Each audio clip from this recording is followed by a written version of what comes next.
अच्छा जी, ये chapter number 3 dynamics का अगला टॉपिक है फंडामेंटल फोर्सेस। अब हमने अभी तक जो है ना वो दो तरह की फोर्सेस पढ़ ली हुई। कौन कौन सी फोर्स? एक कॉन्टैक्ट फोर्स और एक नॉन कॉन्टैक्ट फोर्स। अब कॉन्टैक्ट फोर्स में मैंने आपको बताया था ऐसी फोर्सेस जो कब लगे जब हमने दो चीजों को आपस में क्या करवाया हो, कॉन्टैक्ट करवाया हो, मिलाया हो, उन दोनों के दरमियान कोई ना कोई कॉन्टैक्ट पॉइंट हो, तब जो सी फोर्स लग रही होती है उसको हम क्या कहते हैं? कौन सी फोर्स है? Contact force. लेकिन अगर मैं नॉन कॉन्टैक्ट की बात करूं तो नॉन कॉन्टैक्ट कौन सी होती है? ऐसी फोर्सेस जो तब लगे जब दो बॉडीज के दरमियान कोई कॉन्टैक्ट पॉइंट ना हो। अब ना आज वाला हमारा जो सा टॉपिक है वो पिछली वीडियो में सारा किया हुआ मैंने एक्सप्लेन। अभी यहाँ पे जो हमारा तीसरा टॉपिक है ना इस चैप्टर का, और इंतहाई अहम है, ये मे बी लॉन्ग क्वेश्चन भी आ सकता है। Right a note on fundamental forces. अब फंडामेंटल फोर्सेस क्या है देखो, आपकी क्लास में भी नोट नहीं करना किसी ने, सारा ध्यान इधर ही रखो अहमद। तो देखो क्या है कि अब आपकी क्लास में 35 बच्चे बैठे होंगे। सारे बच्चे जो हैं वो मतलब कुछ बच्चे ऐसे होते हैं जैसे एक बच्चे की बड़ी रिस्पॉन्सिबिलिटी कि उसने आके सुबह क्लास का दरवाजा खोलना है। अब उसके बगैर क्या गुजारा हो सकता है? क्लास ही नहीं खुलेगी तो कहाँ से 34 के 34 बच्चे पढ़ेंगे? मतलब वो बड़ा फंडामेंटल बच्चा है, बड़ा जरूरी सा बच्चा है। तो ऐसे जोन से ना हमारे पास फोर्सेस हमने काफी पढ़ी है। हमने थ्रस्ट पढ़ी, हमने वो मतलब एयर रेजिस्टेंस की फोर्स पढ़ी, हमने ड्रैग पढ़ी, हमने काफी एग्जांपल्स पढ़ी। लेकिन उसकी जो सी फोर्सेस की जो टाइप्स थी आगे, लेकिन आज हम वो देखेंगे जो सबसे ज्यादा फंडामेंटल फोर्सेस हैं। चार फोर्सेस ऐसी हैं जो सबसे ज्यादा फंडामेंटल मानी जाती हैं साइंस में या फिजिक्स में। उनके अंदर किस किस का नाम है? There are four types of fundamental forces. पहली जो सी है उसका ग्रेविटेशनल फोर्स, वो मैंने आपको उस दिन बताया था, मैं एक्सप्लेन कर दूं दोबारा। दूसरी जो सी टाइप है उसको हम कहते हैं इलेक्ट्रोमैग्नेटिक फोर्स। तीसरी का नाम है स्ट्रॉन्ग न्यूक्लियर फोर्स और चौथी का नाम है वीक न्यूक्लियर फोर्स। अब पहले बताओ, ये चार आपने नाम याद रखने, शॉर्ट क्वेश्चन में भी आ सकता है। What are the four types of fundamental forces? अब यहाँ पे ना पहली डेफिनेशन है ग्रेविटेशनल फोर्स। तो ऐसा बैठ जाओ, आगे नीचे बैठ के सामने फोकस करो। Gravitational force. अब ग्रेविटेशनल फोर्स क्या, मैंने उस दिन आपको बताया कि इस कायनात में लॉ ऑफ ग्रेविटेशन है एक न्यूटन का, कि उसको उसने बताया था कि इस कायनात में जितनी भी चीजें हैं वो एक दूसरे को क्या कर रही हैं? अट्रैक्ट। मतलब मैं यहाँ पे और आप लोग यहाँ पे बैठे हुए हो, अब हम सब एक दूसरे को क्या कर रहे हैं? अट्रैक्ट। दीवार है, दीवार मुझे अट्रैक्ट कर रही है, मैं किसको अट्रैक्ट कर रहा हूँ? दीवार को। ये पंखा मुझे अट्रैक्ट कर रहा है, मैं पंखे को अट्रैक्ट कर रहा हूँ। ऐसा क्यों नहीं हो रहा कि हम एक दूसरे के साथ टकराएं? मतलब अब अगर मैं आपको खींच लूं तो आपको तो चाहिए कि मेरे साथ आके लगो, लेकिन फिर मेरे साथ आके लगे क्यों नहीं? तो इसकी मैंने आपको बताया था कि एक हमारे पास कांस्टेंट होता है जिसको हम कहते हैं जी। वो मैंने फार्मूला भी आपको लिखवाया था। तो चूंकि जी की वैल्यू इंतहाई स्मॉल है, इसलिए हमारे दरमियान जो सी ये जी की वैल्यू जो हमारे दरमियान अट्रैक्शन है वो बहुत ज्यादा कम है, जिसकी वजह से हम इसको क्या नहीं कर पाते? फील नहीं कर पाते। बात समझ लगी यहाँ तक? ये थी ग्रेविटेशनल फोर्स कि इस दुनिया में, इस कायनात में जितने भी ऑब्जेक्ट्स हैं वो एक दूसरे को क्या कर रहे हैं? अट्रैक्ट। एज अट्रैक्शन उनके दरमियान जो फोर्स है उसको हम क्या कहते हैं? कौन सी फोर्स है? Gravitational force. अच्छा, अब एक क्वेश्चन आपके जहन में आना चाहिए था कि ग्रेविटेशनल फोर्स तो मैंने बता दी, ग्रेविटी क्या होती है? एक ग्रेविटी भी होती है ना। अब ग्रेविटी क्या है? ग्रेविटी और ग्रेविटेशनल फोर्स में क्या फर्क है? ग्रेविटी मैंने कहा था कि ये देखो ये पॉइंटर है, इसको मैं इधर से छोड़ता हूं तो ये किसकी तरफ जाएगी? अब जमीन की एक ऐसी फोर्स है जिसके थ्रू वो तमाम ऑब्जेक्ट्स को अपनी तरफ क्या कर रही होती है? अट्रैक्ट। ऐसी फोर्स को, जमीन की ऐसी फोर्स को हम क्या कहते हैं? कौन सी फोर्स है? ग्रेविटी। ग्रेविटेशनल नहीं, ये ग्रेविटी की है। ये कौन सी फोर्स है? ग्रेविटेशनल फोर्स वो है जैसे ये दो मार्कर हैं, दोनों के दरमियान जो सी फोर्स है उसको हम क्या कहेंगे? कौन सी फोर्स है? Gravitational force. लेकिन अगर मैं इसको देखूं, अगर मैं इन दोनों को छोड़ता हूं तो ये किधर को जाएंगे? जमीन पे जाएंगे। तो जमीन पे ये जिस वजह से गए, जिस फोर्स की वजह से गए, उसको हम क्या कहेंगे? ये क्या है? मतलब ये मैं कह सकता हूं कि ग्रेविटी बेसिकली किसकी फोर्स है? अर्थ की फोर्स है, जिसके थ्रू वो क्या करती है? हर ऑब्जेक्ट को अपनी तरफ क्या करती है? अट्रैक्ट करती है। तो ये था हमारे पास जो है ना ग्रेविटेशनल फोर्स। अच्छा, ग्रेविटेशनल फोर्स जो है ना, ये जरा बात समझिएगा, ये इन चारों फोर्सेस में से सबसे ज्यादा जो सी वीकेस्ट फोर्स है, इन फंडामेंटल फोर्सेस में से सबसे ज्यादा जो सी वीकेस्ट फोर्स है, सबसे ज्यादा जो कमजोर फोर्स है, वो हमारे पास कौन सी है? बता। Gravitational force. ये आएगा आपको MCQ. What is the weakest force in the following? इन सब में से सबसे ज्यादा वीकेस्ट फोर्स कौन सी है? वो कौन सी है? इसको मैंने आपको बता भी दिया कि जी की वैल्यू इंतहाई स्मॉल है, इसीलिए तो हमें एक फील ही नहीं ना हो रहा, क्योंकि इसकी वैल्यू क्या है? बहुत ज्यादा स्मॉल। आगे आओ, आगे हमारे पास इलेक्ट्रोमैग्नेटिक फोर्स। ये भी आपको बता दिया था, लेकिन एक दफा फिर बता देता हूं। ऐसी फोर्स जो दो चार्ज जो ऑब्जेक्ट्स के दरमियान पाई है, जैसे मेरे पास आप समझ लो कि एक जो सा पॉइंटर है, इसके ऊपर मेरे पास पॉजिटिव चार्ज है और एक के ऊपर कौन सा चार्ज है? तो अब इन दो चार्जेस के दरमियान जो सा होगा ना मेरे पास फोर्स होगी, दो इलेक्ट्रिकली चार्ज पार्टिकल्स के दरमियान जो सी फोर्स होती है उसको बेसिकली हम क्या कहते हैं? कौन सी फोर्स है? Electromagnetic force. ऐसी फोर्स जो दो चार्ज पार्टिकल्स के, चार्ज पार्टिकल कौन से होते हैं आपने सुना होगा, दो तरह के चार्ज हैं, एक पॉजिटिव चार्ज और एक कौन सा है, नेगेटिव चार्ज। तो ऐसी फोर्स जो दो चार्ज पार्टिकल्स के दरमियान हो, ऐसी फोर्स को हम क्या कहते हैं, कौन सी फोर्स है, इलेक्ट्रोमैग्नेटिक फोर्स। अब इसके बारे में सुनो जरा, ये कौन सी है ना, ये स्ट्रॉन्गर है, ये मजबूत है, ज्यादा है, ताकतवर है, किससे, it is stronger than gravitational force, ये ग्रेविटेशनल फोर्स से तो ज्यादा है, मतलब मजबूत है, लेकिन it is weaker then nuclear force. ये भी आपको जो है एमसीक्यू जाएगा कि इलेक्ट्रोमैग्नेटिक फोर्स जो सी है वो किससे वीकर है, तो किससे वीकर है, वो न्यूक्लियर फोर्स से वीकर है। अब न्यूक्लियर क्या है वो मैं बताता हूं आपको, न्यूक्लियर फोर्स से तो वीकर है, लेकिन वो किससे ज्यादा स्ट्रॉन्गर है, ग्रेविटेशनल फोर्स। बात समझ रहे हो, तो ये था मेरे पास जो है ना इलेक्ट्रोमैग्नेटिक फोर्स। अच्छा अब आगे जो है ना हमारे पास है न्यूक्लियर फोर्स। पहले हम देखते हैं न्यूक्लियर फोर्स क्या होती है, जरा ध्यान से रखना सबने, न्यूक्लियर फोर्स। अब मैंने उस दिन एक बात बताई थी कि मेरे पास जो सा एटम का स्ट्रक्चर है वो बेसिकली कैसा होता है, ये न्यूक्लियस, और ये न्यूक्लियस के इर्द गिर्द शेल्स के अंदर मेरे पास रिवॉल्व कर रहे होते हैं इलेक्ट्रॉन्स। अब ये इलेक्ट्रॉन्स जो से हैं इनके ऊपर नेगेटिव चार्ज, ये शेल्स के न्यूक्लियस से बाहर रिवॉल्व कर रहे होते हैं।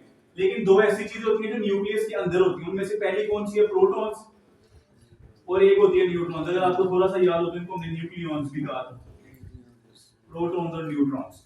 अब देखो न्यूक्लियर फोर्स क्या है, न्यूक्लियर फोर्स ऐसी फोर्स है जो न्यूक्लियस के दरमियान और इलेक्ट्रॉन के दरमियान हो, या न्यूक्लियस के दरमियान और जो चीज इसके अंदर, जो दो चीजें इसमें है, कौन कौन सी, प्रोटॉन्स और न्यूट्रॉन्स, इनके दरमियान जो सी फोर्स होती है बेसिकली हम उसको क्या कहते हैं, कौन सी फोर्स है, न्यूक्लियर फोर्स। ऐसी फोर्स जो न्यूक्लियस के दरमियान और इसके जो से पार्टिकल इलेक्ट्रॉन्स, प्रोटॉन, न्यूट्रॉन, इनके दरमियान होती है, उसको बेसिकली हम क्या कह रहे होते हैं, ये कौन सी फोर्स है, न्यूक्लियर फोर्स। अब बेटा न्यूक्लियर फोर्स की आगे से दो टाइप्स हैं, जैसे पहली टाइप है स्ट्रॉन्ग न्यूक्लियर फोर्स, और एक हमारे पास कौन सी टाइप है, वीक न्यूक्लियर फोर्स। अब स्ट्रॉन्ग न्यूक्लियर फोर्स क्या होती है, ऐसी न्यूक्लियस की फोर्स जो किस किस के दरमियान हो, प्रोटॉन्स के दरमियान, न्यूट्रॉन्स के दरमियान और न्यूक्लियस के दरमियान। मैंने कहा ना कि तीन चीजों के दरमियान ये फोर्स हो सकती है, इलेक्ट्रॉन के दरमियान हो सकती है, प्रोटॉन्स के दरमियान हो सकती है और न्यूट्रॉन्स के दरमियान।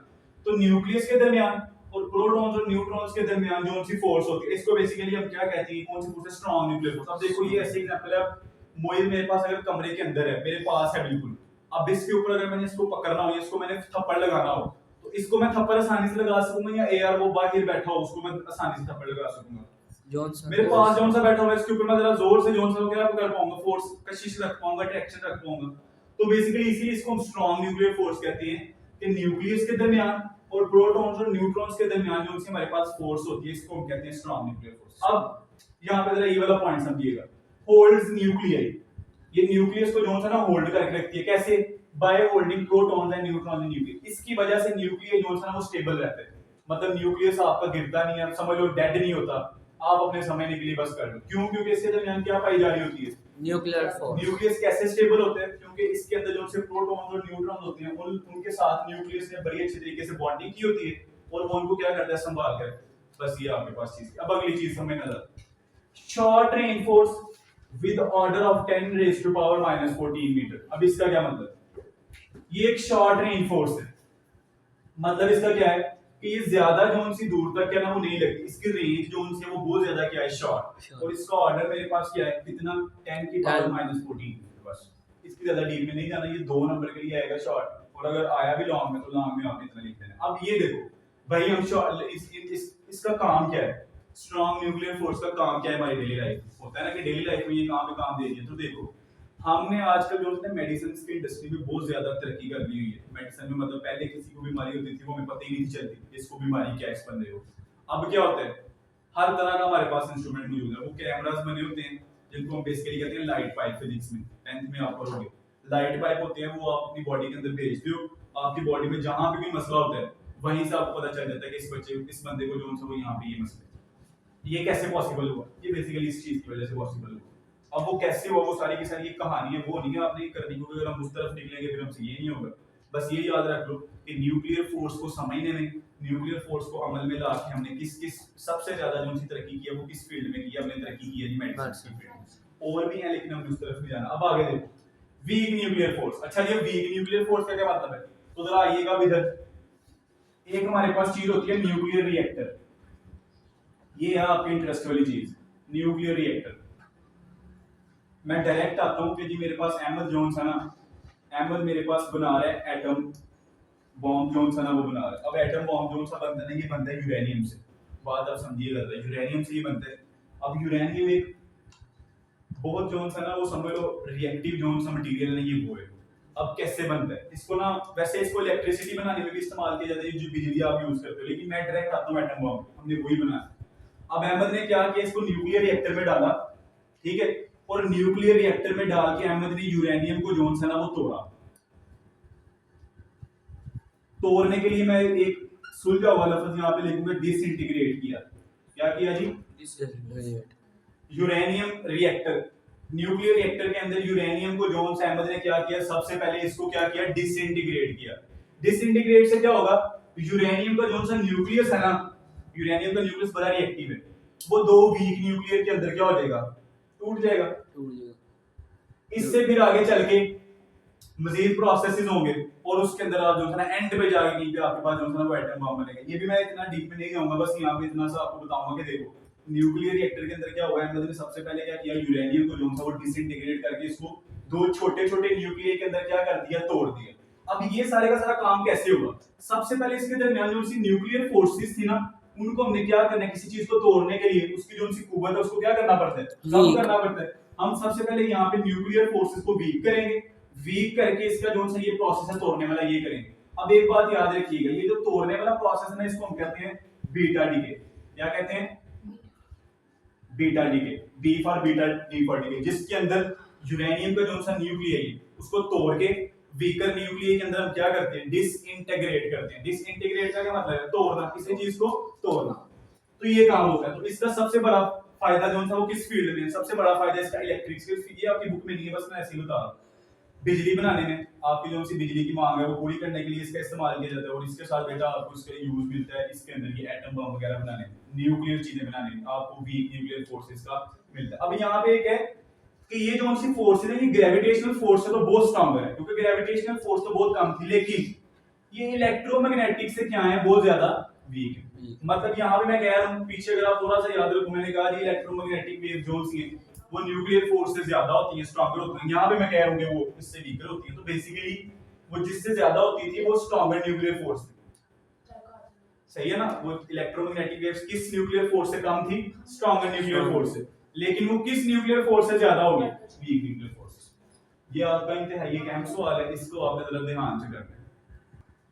अच्छा, ये अगला टॉपिक आपके पास जो है ना वो है unification of weak nuclear forces and electromagnetic forces. अब साइंसदानों ने पता क्या किया, दो चीजें जो उनसे इनको आपस में मिलाया, यूनिफाइड किया, यूनियन उनका किया, मतलब उनको आपस में एक दूसरे के साथ ऐसे मिलाया। समझ लीजिए मेरा हाथ एक तरफ जो उनसे ये न्यूक्लियर फोर्स और एक तरफ मेरे पास क्या, इलेक्ट्रोमैग्नेटिक फोर्स। अब ये कहानी सुनिएगा, आपके पाकिस्तान के जोन से है ना एक दो साइंटिस्ट अभी तक फिजिक्स में जोन से वो बड़े अच्छे गुजरे हैं।